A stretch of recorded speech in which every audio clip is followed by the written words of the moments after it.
Y el día de hoy, hermanos, yo quiero que nos quedemos con este mensaje de trabajo, dedicación y valor. Y para esto he preparado un eslogan que nos va a ayudar a recordar los puntos de este mensaje.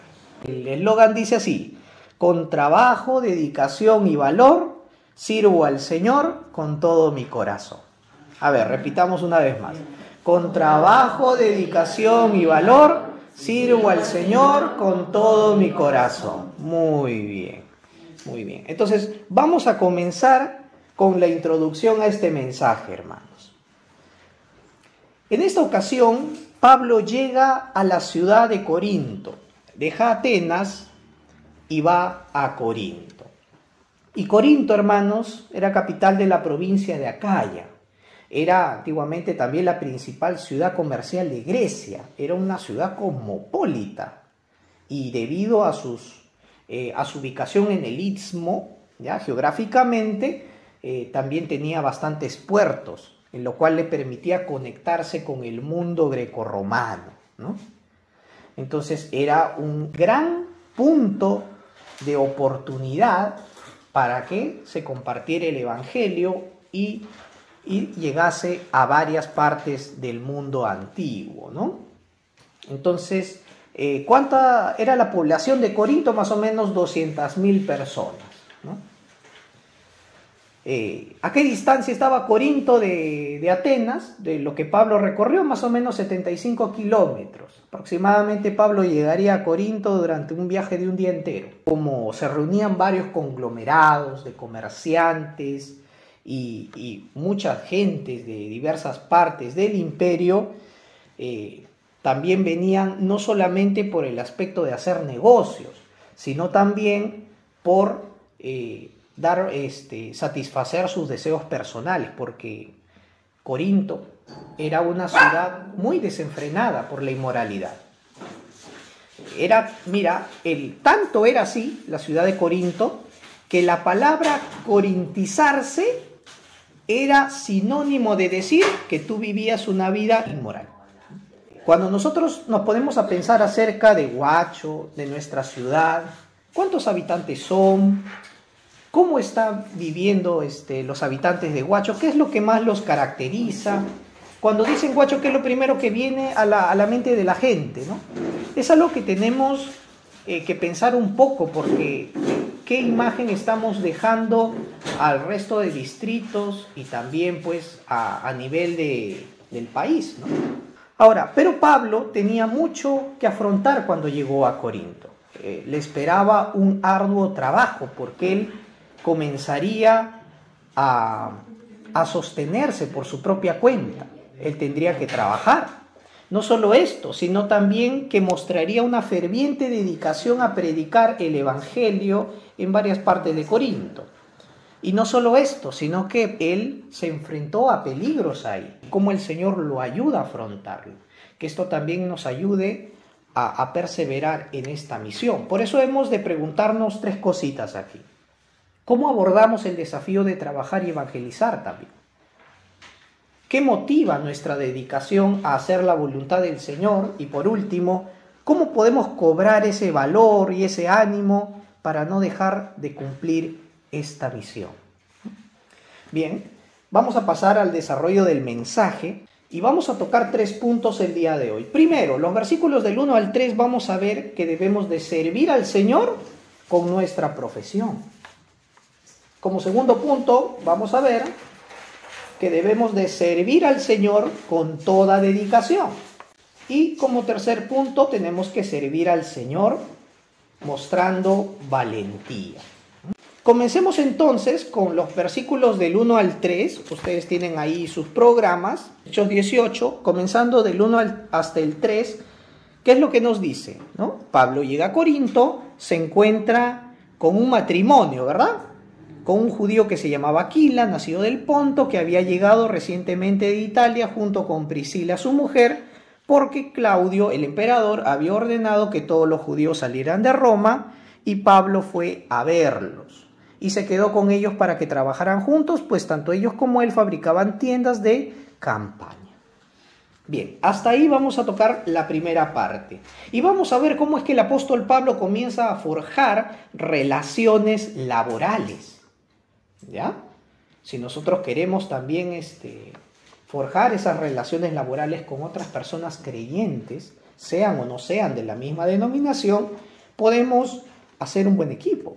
Y cuando muchos escuchamos decir que cuando una persona coincide mucho con otras personas que no se conocen, sea un chico con una chica o alguien que se encuentre y coinciden en el trabajo, coinciden en varios gustos, incluso llegan hasta quererse mucho, dicen la típica frase: fue obra del destino que nos conociera, ¿no?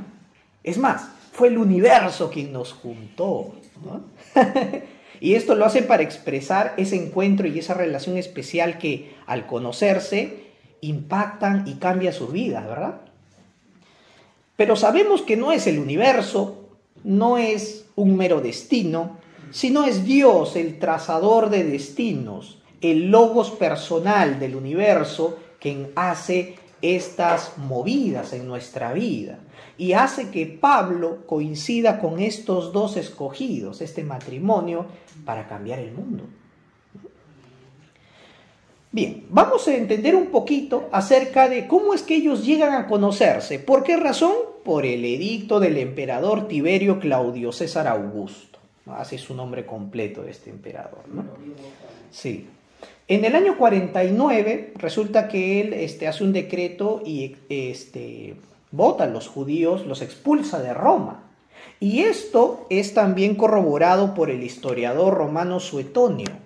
¿Ya? En su registro de la vida de 12 Césares, él habla y menciona de que Tiberio Claudio los expulsa a los judíos por causa de revueltas y por causa de desorden instigados por un tal Cresto.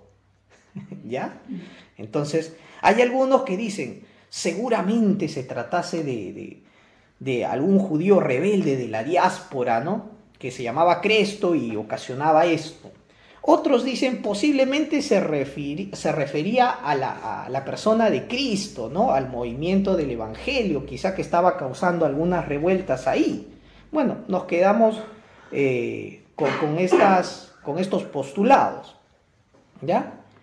Pero, como recordamos, en el primer siglo no se distinguía el judaísmo del cristianismo, por lo que para Roma y para todos los demás, judaísmo y cristiano era lo mismo. Por eso, sea por causa de la revuelta de hablar de Jesús, o sea por otro motivo, ambos pagaron las consecuencias y fueron expulsados, ¿no? Del imperio, ¿no?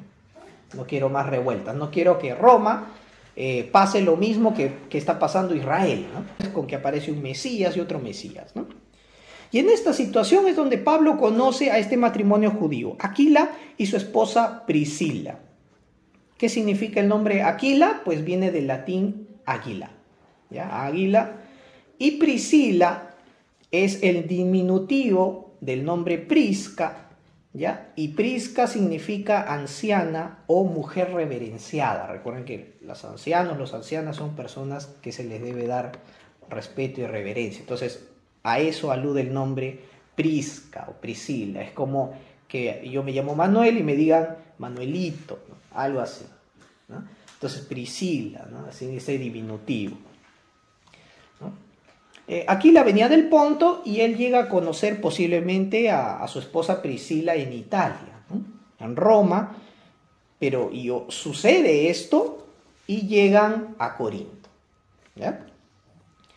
Y vemos con esto qué nos puede enseñar el Señor a través de esta palabra. Primero, hermanos, que Dios enlaza nuestra vida con gente que te va a ayudar a crecer en tu vida espiritual, ¿ya? Por eso no debemos de ser reacios muchas veces en nuestras relaciones sociales. Hay personas con las que vamos a entablar amistad, que nos vamos a conocer de una u otra manera y que tenemos que tener ese discernimiento espiritual para verlas, porque el Espíritu Santo nos ayuda a discernir, a entender, a diferenciar, ¿ya? El Espíritu Santo está ahí para direccionarnos, porque puede que estas personas nos ayuden en el ministerio de la iglesia también, en el futuro, ¿ya?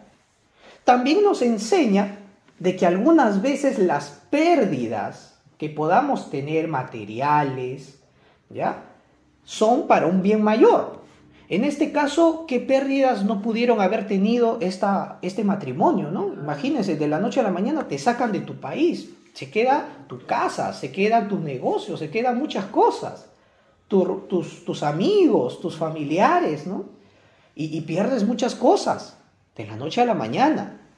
Entonces, pero aunque Roma causó pérdidas económicas porque exiliar a muchos judíos, pues eso impactaba los negocios del imperio también. Pero esto resultó en mucho más, en una ganancia espiritual. ¿Por qué? Porque no importa cuánto pueda producir un país, no se va a comparar a la ganancia de salvar un alma para Dios, ¿no? Eso es mucho más valioso y mucho más importante que todo el oro del imperio, ¿no?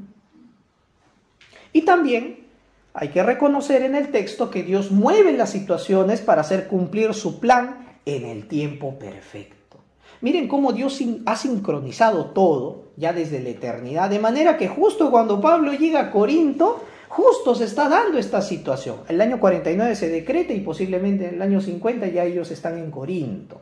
De manera que coinciden. Es por eso que mucha gente dice, es el destino que ha hecho encontrarnos. No, no ha sido el destino, ha sido el Dios del destino, ¿no? Ha sido Dios quien lo ha movido porque tiene un propósito. Y gracias a este encuentro y a la obra del Señor surge la iglesia de Corinto. En diversas partes de Corinto, claro. No se trata que una iglesia esté en Corinto y nada más. Hay muchas en Corinto. Bien, entonces, y también notamos que este matrimonio es característico porque fue hospitalario, lo recibió a Pablo, miren. Pablo no tenía con qué sustentarse ya, estaba esperando la llegada de sus compañeros misioneros, pero él, y para montar un negocio no es como acá, que te haces préstamo acá y ya rapidito, ¿no? O incluso de manera informal, ¿no? Pero allá era muy, muy difícil el trámite para hacer el negocio, porque imagínense, Corinto pues es todo un emporio comercial, ¿no? Entonces hay mucha competencia, hay mucha restricción también, y todo esto, ¿no? Pero ellos hicieron honor a su profesión mediante su carácter hospitalario. Fue un matrimonio hospedador, ¿ya? No solo esto, sino también fue un matrimonio que ayudó en la edificación de los santos, porque ellos llegaron a instruir a un hermano llamado Apolos, ¿verdad?, que no conocía muy bien la doctrina del Evangelio, porque solamente conocía lo que Juan el Bautista había predicado, pero ellos llegan a explicarle más claramente acerca del Evangelio. Estando con Pablo, ellos aprenden el Evangelio de Cristo y conocen acerca de lo que significa la venida y la muerte de Jesús, la resurrección, la venida del Espíritu Santo y el hecho de que la iglesia es conformada tanto por judíos como gentiles.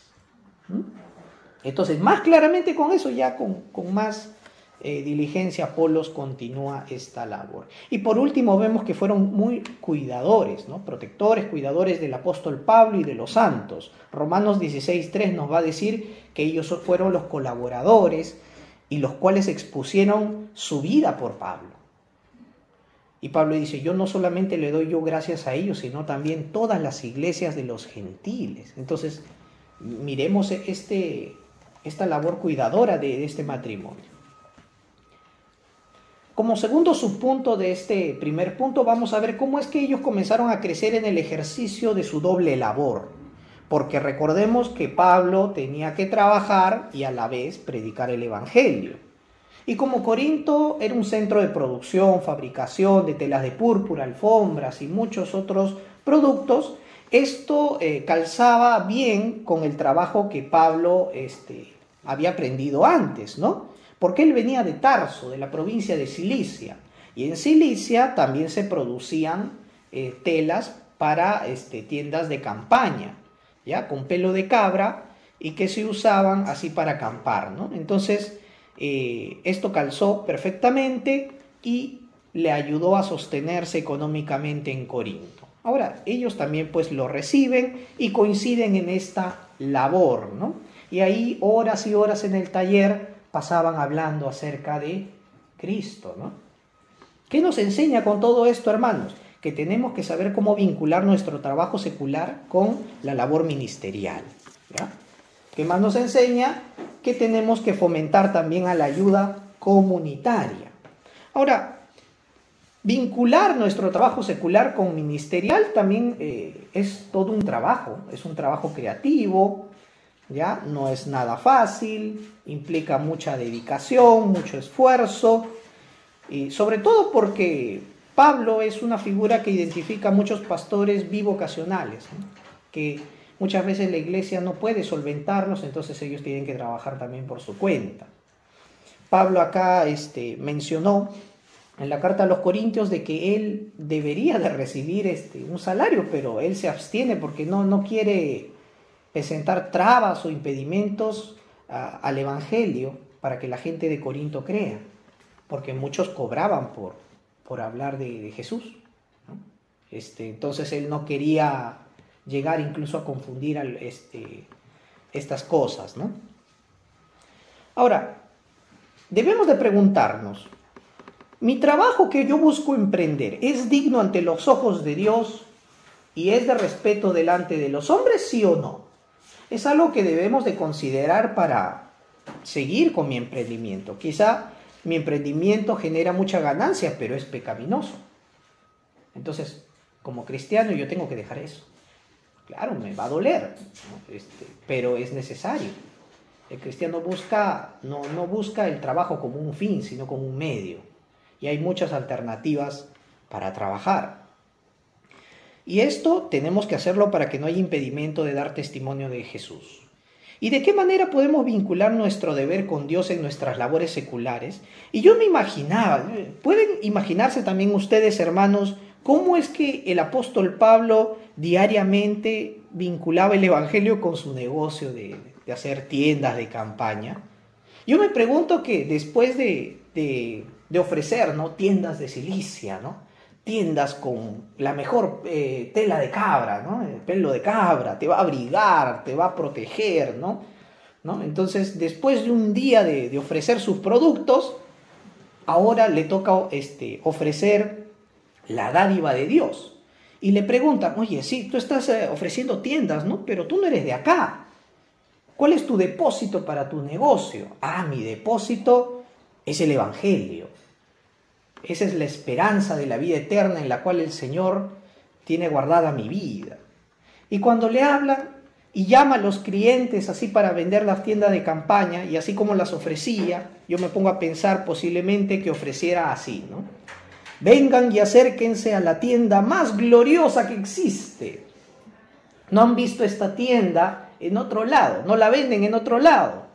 Al tabernáculo de Dios entre los hombres, acérquense, porque tabernáculo significa tienda, ¿ya? Yo vi su gloria, lleno de gracia y de verdad.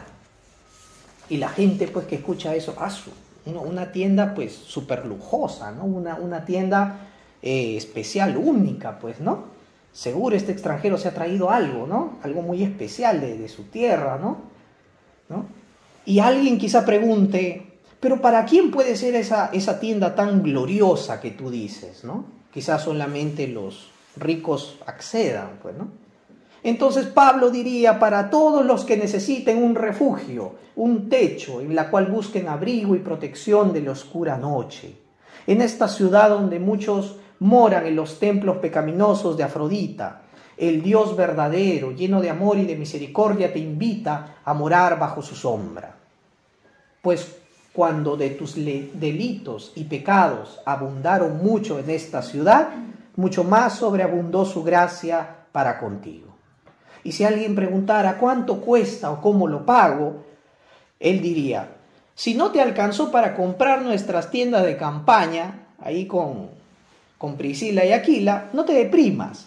Ven, porque hay tiendas de sobra para todos. Compren sin dinero, pues Jesucristo, el Hijo de Dios, ya pagó este precio. Y bueno, y así como yo me imagino cómo habrá vinculado Pablo así el mensaje de la salvación con su trabajo, ¿no? No solamente recomendando buenas tiendas de campaña, sino haciendo alusión al evangelio mediante su profesión, Así también quizá hay muchas hermanas que se dedican a la repostería, a la artesanía, y que pueden vincular y llegar a mucha gente, ¿no? Vinculándolas con el Evangelio. Yo sé que quizá el mensaje del Evangelio no sea tan popular como quizá no lo fue en aquellos tiempos, porque confronta, nos desafía a dejar el pecado y nos hace mirar al único Dios vivo. Pero recordemos que este es nuestro principal trabajo, anunciar las buenas nuevas. E incluso para los jóvenes que se dedican a hacer TikTok, hacer incluso un tren muy creativo de 15, 20 segundos con audios de citas bíblicas, incluso llega mucha gente, ¿eh? Y he visto ahí en las redes ahí comentarios que dicen, me ha gustado tu TikTok, voy a buscar a ver eso en la Biblia, ¿verdad? Porque nada te cuesta poner en Google 7 versículos y te aparece rápido, ¿no? O incluso hay mucha gente que ha hecho unos 3 divertidos con respecto a los pasajes bíblicos, ¿no? Que ha captado la atención de la gente y dicen, oye, me interesa conocer qué significa ser cristiano, ¿no? Porque me interesa saber cómo pasó esto, ¿no? Cómo pasó el otro. Y de esa manera, para muchos, ¿no? Y de esta manera, hermanos, podemos decir nuestro eslogan también. ¿Se acuerdan del eslogan? Porque con trabajo, devoción y valor sirvo al Señor con todo mi corazón. ¿No? De esa manera puede ser nuestro eslogan para el TikTok. Bueno, cuando el apóstol Pablo también trabaja por su cuenta, él fomenta la ayuda comunitaria. En Hechos capítulo 20, del 33 al 35, Pablo va a decir que nunca ha codiciado la plata, ni el oro, ni el vestido de nadie. Pablo va a decir, si bien saben ustedes, mis manos me han servido para ganar lo que nos faltaba a mí y a los que estaban conmigo. Siempre les enseñé y ustedes lo aprendieron, que a los necesitados se les ayuda trabajando como he trabajado yo.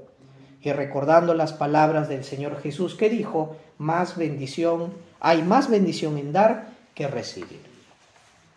La preocupación no solamente era que la gente escuchara de Jesús, sino ayudar a la necesidad de Corinto, no siendo de Corinto. Y de esta manera nosotros reconocemos quiénes son los necesitados, los pobres, los menos educados, ¿no? Lo que eran las viudas en Judá, en Israel, ¿no? Y ahí gente que sufría la discriminación, la opresión. Pablo no era ajeno al caso de ellos, ¿ya? Entonces, estamos para ayudar al débil y ser generosos en dar también, ¿verdad? Como el Señor Jesús nos enseñó, ¿ya? Muy bien, hermanos. Y hasta aquí terminamos el primer punto y continuamos el punto 2. Ahora vamos a ver cómo podemos servir al Señor con dedicación. Versículos del 4 al 8 nos dice que ¿a dónde iba Pablo? Todos los días de reposo, cada sábado. Debatía en la sinagoga y lograba persuadir a los judíos y a griegos. Y cuando Silas y Timoteo llegaron a Macedonia, Pablo estaba totalmente dedicado a la predicación de la palabra. Les probaba a los judíos que Jesús era el Cristo. Pero como muchos de ellos se oponían y blasfemaban, Pablo se molestó mucho y les dijo que su propia sangre recaiga sobre ustedes. Yo no tengo nada de qué avergonzarme. Desde ahora me voy a predicar a los no judíos. Al salir de allí se fue a casa de Ticio Justo, un hombre que honraba a Dios y que vivía junto a la sinagoga. Crispo, que era el jefe de la sinagoga, creyó en el Señor junto con toda su familia, y muchos de los corintios que oían a Pablo también creyeron y fueron bautizados. Y acá vamos a ver un corazón dedicado, que es algo que debemos de imitar. Porque Pablo trabajaba en su profesión durante la semana, de domingo hasta viernes, y los sábados aprovechaba que había reunión en la sinagoga y iba a participar de la sinagoga porque te invitaban a dar algunas palabras, a predicar algo, alguna enseñanza, ¿no? Ese era el sistema de la sinagoga. Y él aprovechaba esto para hablarles de Jesucristo, que él era el Mesías esperado, ¿ya? Y esto lo hacía con dedicación porque sabía qué conllevaba no escuchar el mensaje del Evangelio. la pregunta para nosotros es, ¿qué motiva nuestra dedicación a anunciar el Evangelio? Sabemos que anunciar el Evangelio es un mandato expreso de Dios, es algo imperativo, es nuestra obligación, pero nosotros no lo vemos tanto como una carga, sino con alegría y gozo. ¿Por qué? Porque nosotros estamos llenos del amor y de la gratitud de Dios para anunciar la buena noticia. Hemos sido salvados y amamos a nuestro Señor. Pero si en caso pasásemos penurias y el mandato de anunciar el Evangelio nos pareciese pesado o estaríamos temerosos de hacerlo, hay una obligación que se nos impone.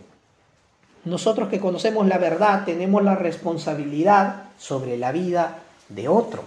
Es por eso que el llamado a anunciar a Jesús no puede ser evadido. Y cuando los judíos escuchaban el Evangelio de Pablo, lo rechazaban rotundamente. ¿Ya? Rotundamente, hasta blasfemaban, dice. Pablo entonces sacude su ropa delante de ellos en la sinagoga como una señal de rechazo, como una señal de que está en contra de algo, ¿no? En contra de lo que ellos están haciendo. Y él prácticamente dice estas palabras: que su sangre recaiga sobre ustedes, yo no tengo nada de qué avergonzarme. ¿Qué significa esta frase de su propia sangre recaiga sobre ustedes? Y esto hace un eco a lo que dijo el profeta Ezequiel en el capítulo 3 y en Ezequiel 33 también, del 1 al 9, que aparece, donde Ezequiel habla que ha sido puesto por Dios como un centinela, una atalaya, una torre de vigilancia. ¿Para qué? Para ver el peligro que está viniendo ante la ciudad y con sonido de trompeta, para que todo el pueblo, escuchando ese sonido, pueda ser advertida del peligro y correr hacia el refugio, ¿verdad? Este atalaya, este centinela no tocaba la trompeta, era su responsabilidad de la desgracia que podría ocurrir.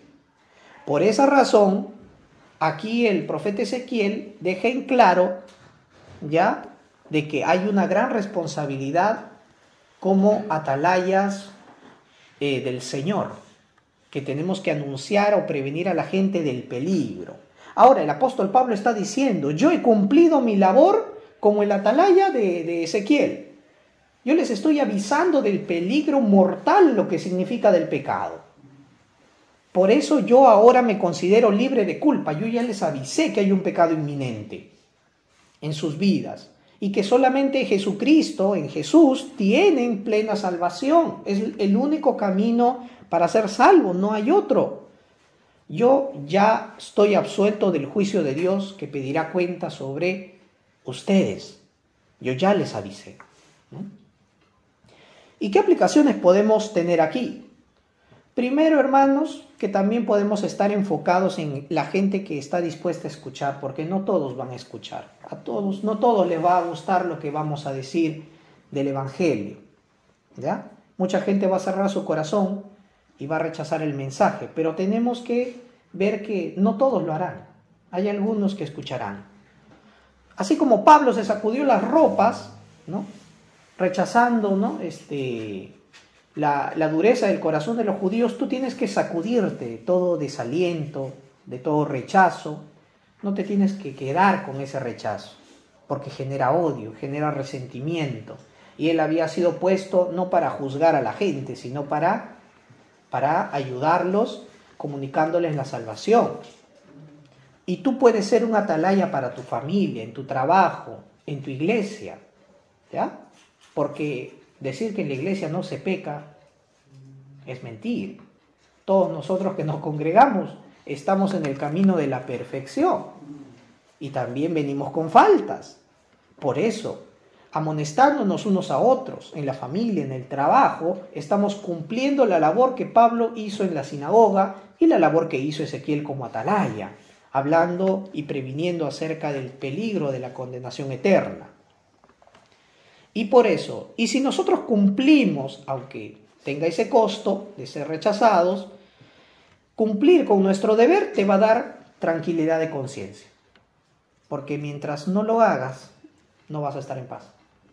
Porque la conciencia te va a decir que tienes un pendiente. ¿Mm? Y Pablo por eso podía estar tranquilo, y ya les avisé, no les gustó, su sangre, su responsabilidad de su vida es sobre ustedes, no sobre mí, ¿no? Y esto es para todos aquellos que llegan a conocer a Jesucristo.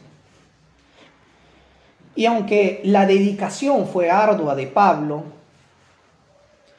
se vieron los resultados. Pablo ya no se juntó más en adorar en esa sinagoga local, sino que ahora celebraba su culto en otro lugar, que era en la casa al costado de la sinagoga.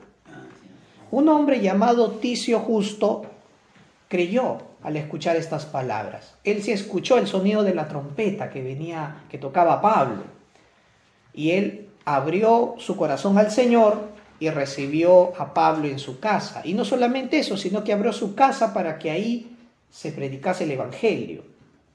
¿Ya? Posiblemente este hombre se llamaba Gayo Ticio Justo, ¿no? Tenía 3 nombres, lo que era común en aquel tiempo también. Posiblemente de buena posición social y tenía una casa amplia, ¿no? Lo que ayudó mucho a recibir a los hermanos. Ahora, la Biblia nos dice de él que era temeroso de Dios, es decir, que honraba a Dios, que adoraba a Dios. Y esto nos enseña algo también importante, que la cercanía religiosa, física, no revela meramente nuestra fidelidad a Dios. ¿Por qué? Porque muchos judíos podían estar sirviendo 24 horas, los 7 días de la semana perennes en la sinagoga y aún así estar muy lejos de Dios, porque rechazan el mensaje. Ahora, también nos enseña de que Dios busca verdaderos adoradores, que lo adoren en espíritu y en verdad. Dios trajo la bendición, ya que lo rechazaron la bendición en la sinagoga, pues Dios trajo bendición fuera de la sinagoga, en la casa de al lado, en la casa de Ticio Justo, recibiendo a aquellos que escapan de una vida de religión vacía a una verdadera relación con Dios. Muy bien. Y como último punto, tenemos que servir al Señor con valor. Versículos del 9 hasta el 11. Una noche mientras Pablo dormía, el Señor le dijo en una visión: no temas, habla y no calles, porque yo estoy contigo. Nadie podrá hacerte daño, porque en esta ciudad cuento con mucho pueblo. Pablo se quedó allí 1 año y 6 meses y les enseñaba la palabra de Dios. Hermanos, los pastores, obispos, ancianos, evangelistas, maestros de escuela bíblica, todos no somos inmunes a padecer desánimo, a ser invadidos por el temor, las dudas, cuando servimos al Señor. Esto no es ajeno a nosotros. Y si no tratamos estas emociones con la misma palabra poderosa de Dios, esto se puede convertir en un obstáculo para el ministerio. ¿Ya? Y Pablo se abrumó mucho estando en Corinto, tuvo miedo, tuvo temor, hasta de no hacer la voluntad de Dios. ¿Por qué? Me dirán, si estaba bien ahí porque por un lado, miren, claro, había gente que creyó, pero era la minoría, ¿verdad? ¿Qué pensaba la mayoría de corintios de Pablo? Pensaba que era alguien débil, pensaba que era alguien muy pobre, que no valía la pena escuchar o seguir, porque vino sin nada. Y es más, trabaja cosiendo tiendas así, ¿no? Muy artesanal, ¿no? Y por eso no era muy tenido en cuenta. Entonces, el desprecio de la gente de Corinto, el menosprecio por un lado y por el otro, el odio acérrimo de los judíos, que en cada ocasión buscaban atentar contra su vida. Y esto pues no es que los cristianos seamos ajenos a las amenazas, ¿eh? Esto nos influye. Hay veces estamos hasta temerosos, ¿no? Cada cuanto vemos en las noticias así de WhatsApp, de Facebook, vemos titulares como matan a pareja por hablar de Cristo. Una vez vi también hace poco, ¿no? a un hijo con su madre, los asesinaron por hablar de Jesús en un restaurante. Entonces, ¿quién no siente temor? ¿No? Entonces, notamos aquí esto. Y es aquí donde la palabra del Señor nos ayuda a enfrentar con valor estas situaciones. Hemos leído el texto del Antiguo Testamento en Josué 1:9. ¿Qué le dice Dios al líder Josué cuando va a enfrentarse a la conquista de Canaán? Le dice, no temas. Mira que te esfuerzas. Claro, dice, no temas ni desmayes, tienes que ser valiente, le dice. Esfuérzate y sé valiente, le dice. ¿Por qué? Porque no era fácil enfrentarse a las 7 naciones cananeas. No era algo fácil, era algo de temer. Pero él le dice, no temas porque yo estaré contigo. Y eso es lo que el Señor le dice al apóstol Pablo, ¿ya? Entonces pensemos, ¿qué palabras nos ayudan a fortalecernos cuando enfrentamos estas situaciones de temor, de angustia? Mi versículo favorito, por ejemplo, de mío es Isaías 41:10. No temas porque yo estoy contigo, no desmayes porque yo soy tu Dios que te esfuerzo, siempre te ayudaré, siempre te sustentaré con la diestra de mi justicia. Siempre es importante memorizar citas bíblicas para esos momentos, ¿no? Sí, para poder afrontar esos momentos de temor. De modo que cuando Dios nos da una tarea, hermanos, nos va a fortalecer y nos va a ayudar a poder realizarla. Él no nos deja pues abandonados. Y Pablo encontró el valor y las fuerzas en la presencia del Señor. Por eso es importante la oración. Y en una visión el Señor le aparece y le dice 3 cosas. Primero le da un mandato. No temas, habla y no calles. Ese es el mandato. No temas, habla y no calles.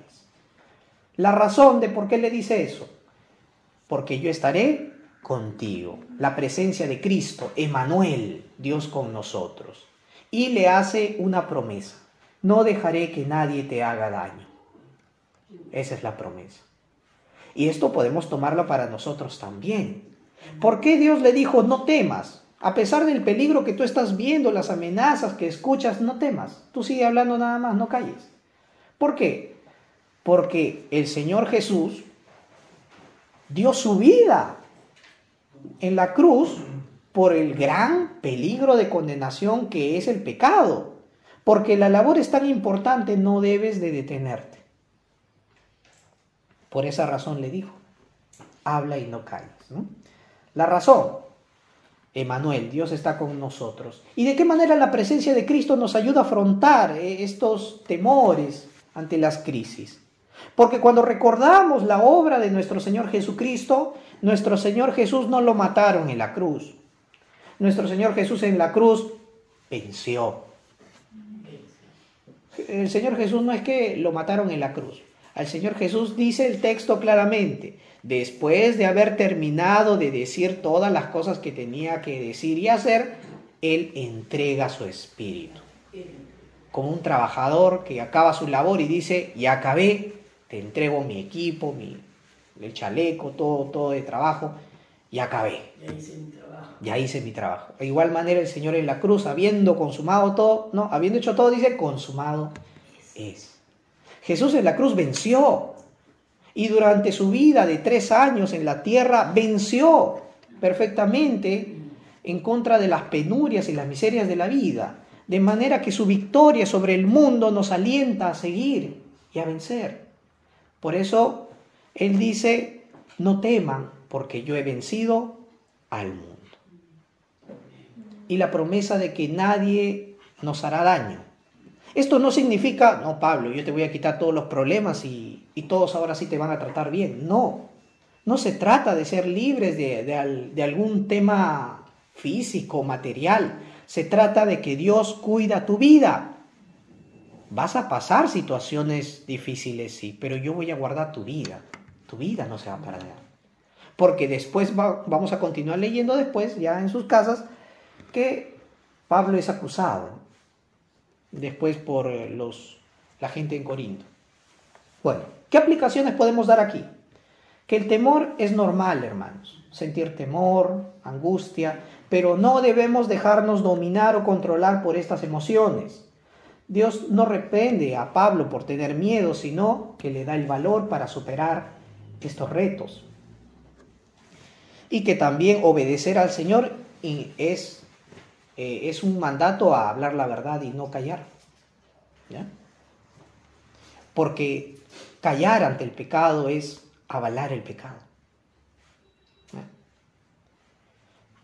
Y por último, cuando estamos cansados o desanimados, en Dios siempre encontraremos consuelo y dirección para lo que tengamos que hacer. Finalmente le dice, hace esto Pablo porque yo tengo mucho pueblo en esta ciudad. Este ánimo es similar al ánimo que Dios le dio hace mucho tiempo al profeta Elías cuando él estaba muy abrumado y temeroso de que lo mataran. Y él había dicho, Señor, ya no quedan discípulos que te sirvan porque los falsos profetas los han matado a todos. Yo solamente he quedado, el único profeta que queda soy yo, Señor. Y tengo miedo, por eso se metía a la cueva, ¿no? Y él le dijo, pues no, todavía queda muchos discípulos que no han adorado a los ídolos de Baal. Así también le dice, yo tengo mucho pueblo en esta ciudad. ¿Ah? Y obedientemente durante 1 año y medio enseñó el evangelio ahí. ¿Ya? Y así poco a poco fue creciendo los miembros de la iglesia de Corinto. Voy a mencionar algunos de la iglesia de Corinto del primer siglo. Por ejemplo, Estéfanas y su familia fueron los primeros convertidos ahí. Después de que Crispo abandonó la sinagoga para irse con Pablo, nombraron un sustituto en la sinagoga de Corinto, que fue Sóstenes. Pero adivinen qué, Sóstenes también cree en el Señor Jesucristo y abandona la sinagoga. Por eso después van a leer cómo es que lo agreden. También está el tesorero de la ciudad, Erasto, quien cree en el Señor, el hermano Cuarto, Febe, la diaconisa en Cencrea era un puerto de Corinto, entonces también estaba ahí. La hermana Cloé y su familia, Fortunato y Acaico, y el hermano Tercio que ayudó a Pablo a escribir la carta ahí también, ¿no? Romanos 16:22. Bueno, todos estos hermanos fueron formándose poco a poco como miembros de la iglesia de Corinto. Y cuando alguien te pregunte, ¿cómo haces para seguir adelante con todos estos miedos, angustias y cargas? ¿Qué le responderemos? Que con trabajo, devoción y valor sirvo al Señor con todo mi corazón. Bien, queridos hermanos, acompáñenme ahora. Amado Señor, te damos las gracias porque el trabajo que nos has dado implica también ese esfuerzo en nuestra profesión y labores.